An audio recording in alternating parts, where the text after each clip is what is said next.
Masih di Sapa Indonesia Malam, Saudara, Koalisi Masyarakat Sipil meminta Polri segera merespons tuntutan pembebasan sejumlah aktivis yang ditangkap pasca kericuhan unjuk rasa akhir Agustus hingga awal September lalu. Desakan ini disampaikan dalam forum pertemuan Kapolri dengan Koalisi Masyarakat Sipil. Dalam pertemuan Senin malam tersebut, Direktur Eksekutif Amnesty International Indonesia Usman Hamid meminta polisi membebaskan sejumlah aktivis, termasuk Del Pedro Marhaen, Direktur Lokataru Foundation. Aktivis Syahdan Hussein, admin Gejayan memanggil, dan beberapa aktivis lain juga ikut ditahan polisi hingga saat ini.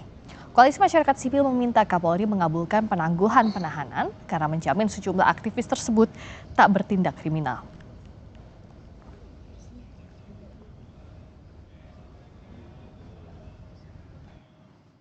Kami menjamin bahwa mereka adalah para aktivis yang memperjuangkan demokrasi, termasuk reformasi Polri, dan tidak terlibat di dalam berbagai tindakan kriminal. Kami telah mengajukan surat penangguhan penahanan dan kami mendesak jajaran pimpinan Polri untuk mengabulkan permohonan penangguhan penahanan atau restoratif justice.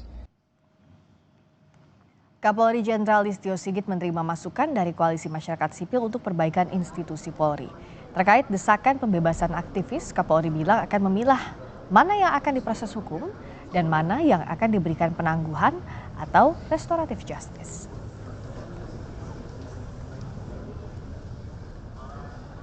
Kita harus melakukan pemilahan mana yang bisa diproses, mana yang kemudian kita berikan restoratif, dan mana yang kemudian ke depan harus kita lebih edukasi, baik dari sisi Polri maupun juga teman-teman yang lain. Mungkin itu.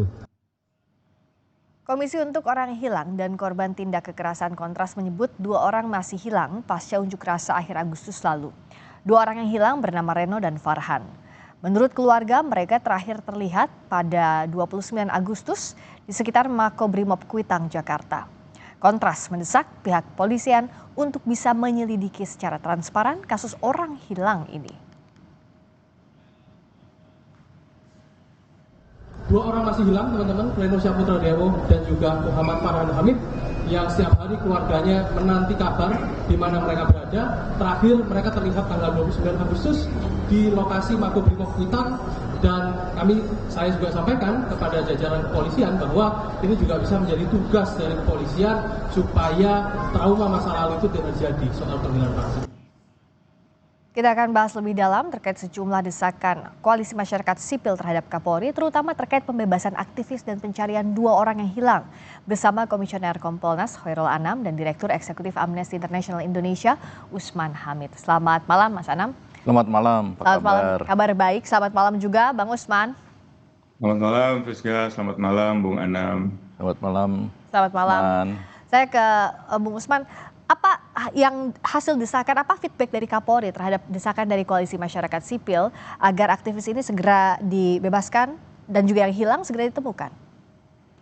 Kalau dari feedback yang disampaikan oleh Kapolri, seperti tadi juga diinformasikan di dalam intro program ini, Kapolri berjanji akan memilah-milah kasus-kasus yang masuk di dalam kepolisian, khususnya para aktivis yang ditangkap dan ditahan, untuk dibedakan mana yang misalnya bisa ditangguhkan, mana yang diproses hukum.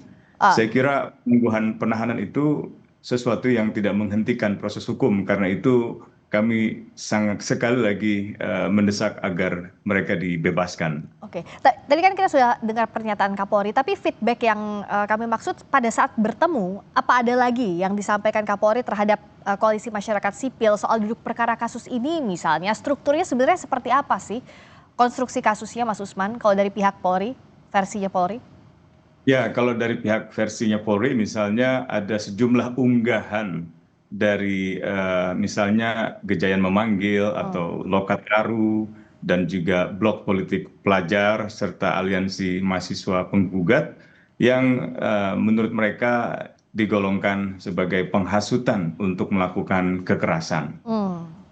Kalau kita periksa unggahan-unggahan itu, sebagian mungkin terkesan tidak patut ya, tetapi saya kira yang dilakukan oleh mereka sebenarnya adalah unggahan berisi pernyataan-pernyataan yang sifatnya alegoris gitu. Misalnya pukul mundur kepolisian di sekitarmu. Tentu bukan berarti pukul dalam arti secara fisik kepada manusia Polri-nya, tetapi lebih kepada alegori tentang gerakan protes melawan represi polisi gitu. Ya. Lalu yang kedua juga kalau kita lihat ada ungkapan yang mungkin dengan menggunakan bahasa yang katakanlah tidak sopan gitu. Tetapi kan itu juga tidak berarti bahwa itu adalah tindakan kriminal.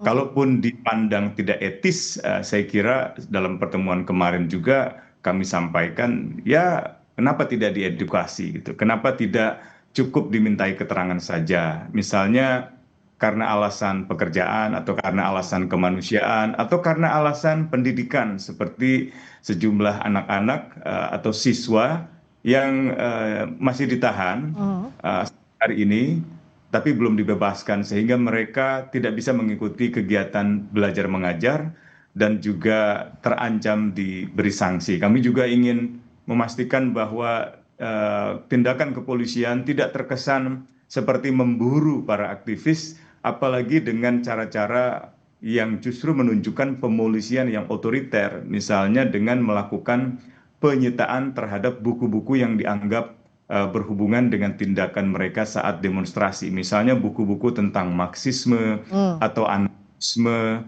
dan seterusnya. Dan saya kira kemarin juga kami menyampaikan bahwa sebaiknya Polri tidak lagi menggunakan istilah anarkis atau anarkistis atau anarkisme di dalam pemolisian yang mereka lakukan. Sebab anarkisme itu tidak identik dengan kekerasan. Ya. Pemahaman bahwa tindakan anarkistis adalah tindakan kekerasan itu adalah pemahaman yang keliru secara konseptual. Nah, kami ingatkan bahwa pihak kepolisian dapat ditertawakan oleh para intelektual seperti sejarawan Anhar Gonggong atau yang lain kalau terus menggunakan istilah itu akan memberikan Polri tidak profesional. Jadi sebaiknya jangan sampai ada penyitaan buku lagi dan sebaiknya proses hukum ini benar-benar didasarkan pada bukti-bukti tentang misalnya keterlibatan mereka di dalam kekerasan. Kalau tidak ada sebaiknya dibebaskan. Gitu. Oke, kalau dari sisinya Mas Anam, menyambung tadi yang Mas Usman, apakah ada penegakan hukum yang otoriter dalam penanganan kasus aktivis? Iya, sebelumnya begini, pertemuan kemarin itu menurut saya pertemuan yang sangat bagus ya. Artinya memang Pak Kapolri sendiri mendengarkan langsung, tidak hanya Pak Kapolri, tapi jajaran pejabat utama Mabes Polri, termasuk juga Polda-Polda mendengarkan langsung apa yang terjadi. Dan kritik di lapangan, temuan-temuan di lapangan juga disampaikan. Saya kira itu sesuatu yang sangat baik ya. Didengarkan langsung dan teman-teman punya ruang untuk ngomong itu secara independen. Tapi betul, memang follow up-nya apa? Kan ya, begitu. After itu apa? Saya kira memang harus ada pertemuan berikutnya. Kalau kemarin Pak Kapolri sendiri misalnya menyebutkan ya ini harus dipilah mana yang bisa diproses, mana yang enggak. Saya kira mana yang bisa diproses, mana yang enggak harus melibatkan juga masyarakat sipil. Karena salah satu kritiknya misalnya ajakan untuk aksi misalnya.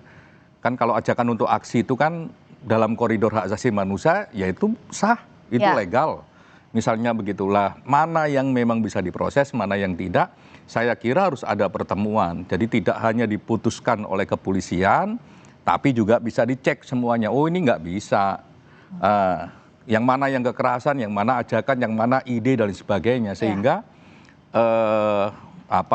aksi itu yang memang bagian dari kebebasan berekspresi, ya dijaga. Kan tugasnya kepolisian itu kan menjaga dan melindungi orang yang menyuarakan, yang berekspresi.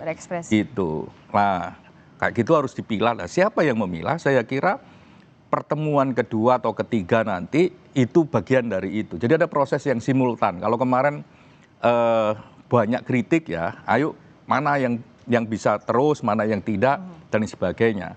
Tapi saya kira satu dimensi yang gede. Begini, ini kan kebebasan berekspresi, ini juga menyehatkan demokrasi kita, juga termasuk menyehatkan kepolisian. Saya kira duduk bersama untuk bikin understanding antara masyarakat dengan kepolisian jadi sangat penting. Mana batasan kebebasan ekspresi, mana yang tidak, mana yang bisa diproses, mana yang tidak. Iya. Mas Anam. Kalau dari Mas Usman, sebenarnya kalau dari Koalisi Masyarakat Sipil, apakah sudah ada gambaran memilah mana yang memang masuk kebebasan berekspresi, mana yang bisa diproses masuk ranah pidana? Gimana Mas Usman?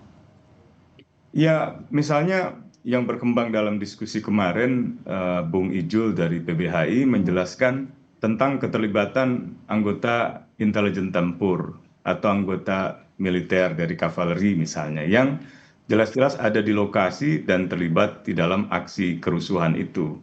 Tetapi itu justru berhenti, dibebaskan dan tidak ada proses hukum lebih lanjut.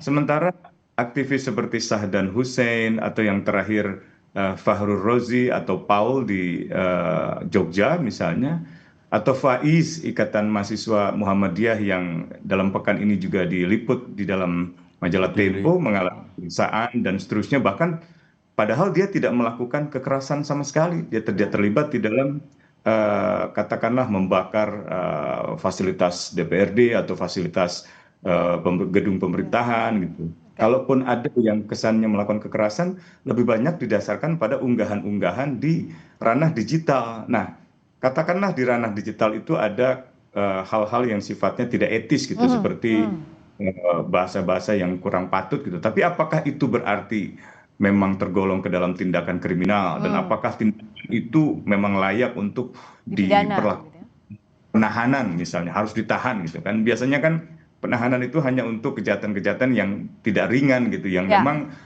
membuka potensi bagi orangnya untuk melakukan tindakan itu kembali untuk mengulangi perbuatannya atau melarikan diri atau menghilangkan bukti gitu. Jadi hal-hal yang kemarin kita bahas tuh adalah semacam paradoks gitu. Di satu sisi ada keterlibatan anggota militer dibiarkan, tapi ada anggota organisasi masyarakat sipil malah ditahan gitu. Ini kan kesannya menyalahkan aktivis, padahal kalau mau tahu apa yang sesungguhnya terjadi, mestinya pemerintah membentuk tim gabungan pencari fakta. Tidak mungkin polisi misalnya membongkar keterlibatan anggota militer atau anggota sendiri atau anggota intelijen gitu tanpa ada tim gabungan pencari fakta. Itu juga yang kami tekankan, supaya kepolisian tidak terkesan sebagai sumber segala masalah, padahal sumber segala masalahnya ada pemerintah dan di DPR, yaitu kebijakan-kebijakan yang pro elit dan kurang berpihak pada rakyat dalam soal pajak, dalam soal tenaga kerjaan dan seterusnya gitu. Paradoks ini dilihat juga kah oleh Kompolnas, dan bagaimana pula untuk kasus aktivis yang hilang menurut Kompolnas? Usai jeda di Sapa Indonesia Malam kami kembali.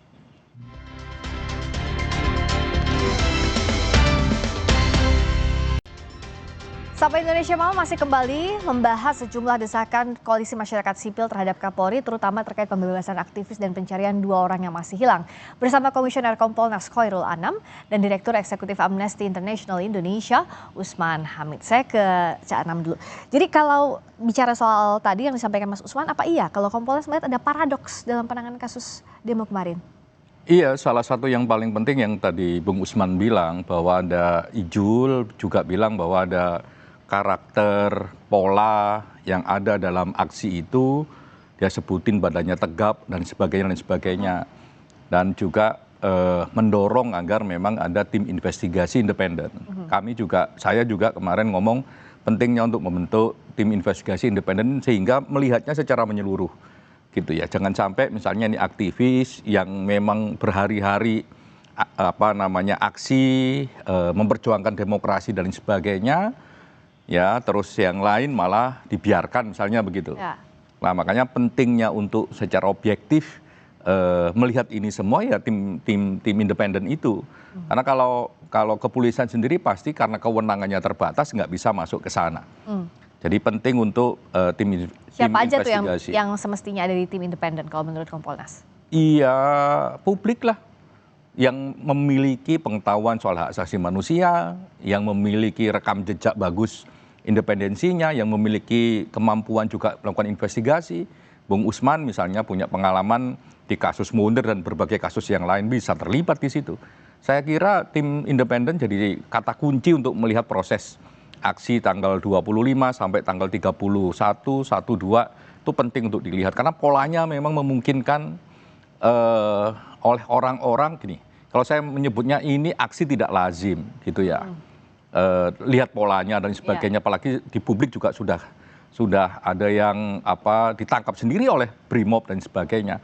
Makanya menjernihkan itu ya tim independen ini, tim investigasi independen penting untuk dibuat. Itu satu. Yang kedua soal orang hilang.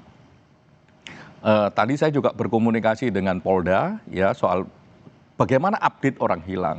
Ya. Yang pasti semua rekam jejak digitalnya sedang ditelusurin. Terus ada beberapa titik yang memang didatengin tapi belum ketemu orangnya. Karena memang ada yang juga rekam jejak digitalnya itu macam-macam gitu. Saya tidak bisa ngomong ya. Tapi yang paling penting kita harus memastikan bahwa 2 orang ini selamat kondisinya. Ya, dan itu belum bisa dipastikan sampai sekarang kondisi. Segera ketemu sama anggota keluarganya. Lah, saran saya memang ya kita harus terima kasih ke teman-teman Kontras, LBH dan sebagainya yang membuka posko itu. Sehingga kalau siapapun dia, Farhan, Renu atau siapapun yang nantinya, ya kalau nggak mau di kepolisian, ya silakan datang ke mereka juga biar bisa koordinasi. Ya. Okay. Cari tempat yang paling nyaman, cari tempat yang paling aman, silakan berkoordinasi sehingga kepolisian juga bisa memastikan prosesnya dengan baik. Ya. Nah, kami Kompolnas juga memastikan itu. Tadi sore saya juga ngobrol dengan timnya, apa update yang paling penting. Jadi di beberapa titik sudah dikunjungin. Tapi belum ada petunjuk sampai sekarang? Atau udah ada? Petunjuknya sudah ada, ditelusurin di lapangan, tapi belum ketemu. Oke. Nah kalau dari Bung Usman dan kawan-kawan, soal Reno dan Farhan sudah ada petunjuknya? Dan menunjukkan kondisinya dalam kondisi selamat, itu udah ada belum Bung Usman? Nah ini yang saya kira masih belum berani kami pastikan nasib dan keberadaan mereka. Yang pasti ada beberapa saksi yang memang pernah melihat mereka ada di lokasi, termasuk terluka, mendatangi posko medis, dan kemudian kembali lagi ke lokasi protes, bahkan kembali lagi meminta pertolongan medis, sampai akhirnya ada yang melihatnya digotong dalam kondisi luka. Nah, kita memang sulit memastikan ini ada di mana masalahnya ini. Apakah memang ada misalnya tindakan berlebihan yang mengakibatkan mereka katakanlah meninggal dunia di lokasi, lalu disembunyikan, atau ada sebab lain, mungkin seperti kemarin kan juga ada kasus Bima yang ternyata di Malang itu. Yang pasti kami sangat khawatir karena ini sudah 1 bulan lamanya dan kami khawatir sekali tentang nasib dan keberadaan dari Reno maupun juga dari Farhan tidak bisa ditemukan. Ini yang sangat kami khawatirkan. Bahkan kemarin kami mohon sekali kepada Kapolri dan seluruh jajaran Polda di seluruh Indonesia untuk membantu mencari keberadaan mereka dan nasib mereka saat ini itu seperti apa. Karena keluarganya sangat menanti mereka untuk pulang gitu. Iya, 1 bulan soalnya Janam. Kita menunggu ini dan belum ada jejak sama sekali sampai sekarang. Kalau tadi sore, karena kami mantau ini ya, gimana prosesnya, kami juga komunikasi dengan teman-teman Kontras. Tadi sore kami komunikasi dengan Polda itu memang rekam jejak digitalnya sudah ditelusurin. Titik-titik mana juga didatengin. Lah, cuman memang belum ketemu. Seperti yang tadi Janam bilang. Saya nggak bisa ngomong lebih lengkap, tapi proses itu ada. Persis seperti apa yang dikatakan oleh Bung Usman, penting untuk segera memastikan bagaimana kondisi dari kedua orang ini, gitu. Dan bagaimana pula penanganan ke keluarganya? Karena kan pasti sekarang yang paling khawatir adalah keluarganya, kerabatnya, apapun kondisinya, begitu itu yang ditunggu. Keluarganya pasti khawatir dan kita semua juga pasti khawatir. Jadi semakin cepat ditemukan, ya semakin cepat dapat kabar dan informasinya semakin bagus. Tadi kami juga tekankan itu. Tapi mereka jelasin ya, dia rekam jejak digitalnya semua ditelusuri. Apa yang jadi kesulitannya? Kalau rekam jejak digitalnya sudah ada, petunjuk-petunjuk ada, tapi nggak ada sama Ketika dicek di lokasinya berbeda. Ketika dicek di lokasinya ternyata bukan orangnya. Itu kondisinya. Ya, 2 orang ini ditelusurin sampai juga di luar DKI. Gitu. Oke, nah kalau dari Bung Usman, jadi kan ada 2 sekarang harus diselesaikan. 1 aktivis yang masih ditahan, yang kedua juga Reno dan Farhan masih belum ditemukan. apa yang harus dilakukan dalam waktu cepat? Artinya tim independen ini siapa-siapa saja yang bisa terlibat agar dua persoalan besar ini bisa segera dituntaskan, Bung Usman? Ya, pertama selain Reno dan misalnya Farhan yang masih hilang, ada satu lagi Farhan yang juga sangat penting, yaitu Farhan Indra Setiawan. Ini pelajar kelas 12 dari SMA Negeri 62 Jakarta. Dia sudah ditahan sekitar 3 minggu dan sebenarnya dia hanya ikut demonstrasi dan dia tidak melakukan pengerusakan, tidak melakukan pencurian atau penjarahan. Tapi hingga hari ini tidak bisa mengikuti sekolah. Dan saya juga dalam kesempatan ini saya ingin memohon kepada pihak sekolah SMA Negeri 62 untuk tidak memberhentikan Farhan. Sekaligus juga saya memohon sekali lagi kepada Pak Kapolda, Pak Asep, Pak Wakapolda, Pak Dekananto untuk membebaskan Farhan Indra Setiawan atau menangguhkan penahanannya. Saya bersedia untuk menjadi pengacaranya, untuk mendampingi proses hukum selanjutnya seandainya itu diperlukan. Dan yang kedua mengenai tim gabungan pencari fakta atau tim gabungan independen pencari fakta itu betul-betul sangat dibutuhkan. Kemarin Presiden menyampaikan pidato di depan acara Partai Keadilan Sejahtera yang menyatakan bahwa mereka yang saat ini ditahan adalah perusuh dan mereka bukan aktivis atau mereka yang melakukan kerusuhan itu dimaksudkan untuk mengadu domba. Saya mengerti maksudnya Presiden adalah mereka yang merusuh bukanlah aktivis, tetapi konteks pernyataan Presiden itu harus diluruskan. Kalau tidak, ia akan menyesatkan. Misalnya begini, kami ini sedang memperjuangkan pembebasan para aktivis yang ditahan. Lalu kalau Presiden mengatakan bahwa yang ditahan itu adalah bukan aktivis, sementara menurut kami adalah aktivis, ini akan menyesatkan. Sementara tuduhan Presiden bahwa ada terorisme, ada makar, ada jaringan koruptor, itu tidak diikuti dengan tim gabungan pencari fakta. Harusnya Presiden membentuk tim gabungan pencari fakta. Dan kalau mau membentuk komisi reformasi Polri, harusnya komisi reformasi sektor keamanan. Jadi bukan hanya Polri, tapi juga badan-badan keamanan lainnya, termasuk keamanan luar negeri dalam hal ini, misalnya TNI atau di dalamnya Badan Intelijen Keamanan, Badan Intelijen Negara, Badan Intelijen Strategis, terutama karena ada anggotanya yang terlibat. Apa benar keterlibatan itu? Siapa saja yang terlibat? Siapa yang bertanggung jawab? Ini harus dibongkar. Jadi keluarga korban berhak tahu kebenaran di balik peristiwa ini. Masyarakat Indonesia juga berhak tahu ujungnya ini apa sih? Apa sih sebenarnya terjadi di balik kerusuhan itu? Mustahil masyarakat biasa bisa mengorganisir diri, membakar gedung-gedung pemerintahan. Mustahil misalnya masyarakat bisa berani berkumpul di tengah malam, dini hari, menyerang misalnya rumah Menteri Keuangan. Jadi saya kira itu yang harus diungkapkan kebenaran peristiwa itu apa sebenarnya. Termasuk juga tadi diluruskan perlu pemerintah, dalam hal ini Presiden meluruskan bahwa yang di dalam itu bukan aktivis agar tidak jadi mispersepsi lagi. Ya, saya kira sebaiknya diluruskan. Saya khawatir Presiden tim mencari fakta itu yang paling objektif. Saya setuju dengan Usman bahwa memang melihat semua problem ini ya ayo kita tim independen pencari fakta ini segera dibentuk sehingga kita tahu apa yang terjadi. Biar kita bisa belajar dari situ gitu. Jadi dengan dan jangan sampai ada yang merasa ada yang ditutupi. Iya dong. Atau tebang pilih ada siapapun yang salah ya harus dihukum, direformasi dan lain sebagainya gitu. Jadi ya jawabannya biar ini menyeluruh, nggak sepenggal-penggal, memang tim independen pencari fakta itu jadi jawaban. Itu menurut kami dan saya setuju dengan Usman.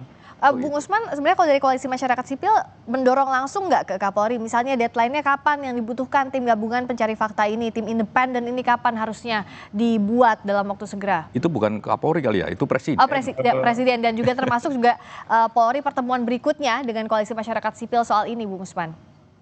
Ya, untuk yang ke Kapolri, setelah pertemuan kemarin, Kapolri langsung menunjuk Kabar Eskrim untuk menindaklanjuti pertemuan kemarin untuk membicarakan kasus-kasus yang menyangkut penahanan para aktivis, baik itu yang bekerja di lembaga swadaya masyarakat maupun juga yang masih berstatus pelajar. Kabar Eskrim kemarin juga menyampaikan bahwa dari 900 lebih orang yang ditangkap, yang berstatus tersangka, ada sekitar 600-an orang yang masih ditahan. Dan Kabar Eskrim kemarin mengatakan semua anak-anak atau semua orang yang ditahan yang berusia di bawah 18 tahun sudah dilepaskan. Nah, kemarin saya juga ingin menyampaikan bahwa apakah benar semua pelajar sudah dibebaskan. Itu sangat penting karena sampai hari ini saya masih mendengar Farhan Indra Setiawan, pelajar SMA Negeri 62 belum dibebaskan. Nah, ini saya kira perlu tindak lanjut ya, kalau bisa ya pekan ini pertemuan dengan Kabareskrim, dengan Kapolda Metro atau dengan Kapolda di wilayah lain daerah istimewa Yogyakarta atau di Jawa Timur atau di Jawa di mana terjadi juga penangkapan. Saya ingin sekali pertemuan kemarin bukan sekedar simbolisme, bukan sekedar pertemuan yang sekali lalu tidak selesai lagi gitu, ada. tidak ada follow up-nya. Yang terakhir adalah tim gabungan pencari fakta ini harus harus dibentuk segera, dan saya menyesalkan pernyataan Menko atau pernyataan pemerintah yang membatalkan tim gabungan pencari fakta itu atau hanya menyerahkan kepada 6 lembaga nasional hak asasi manusia, karena lembaga itu sudah sedari awal membatasi diri dengan mengatakan penyelidikannya bersifat non pro justisia. Nah, itu akan sangat sulit mengharapkan sebuah fakta-fakta kebenaran yang utuh tentang mana peristiwa terjadi dan mengapa itu terjadi. Terakhir, Kompolnas bagaimana mendesak Polri segera bertemu lagi dengan koalisi masyarakat sipil, termasuk tim gabungan independennya jadi dibentuk semestinya setelah dibilang batal oleh pemerintah. Singkat saja. Iya, kemarin waktu pas selesai acara itu kami pas waktu jalan bersama keluar dari ruangan sempat ngobrol singkat sama Pak Kapolri.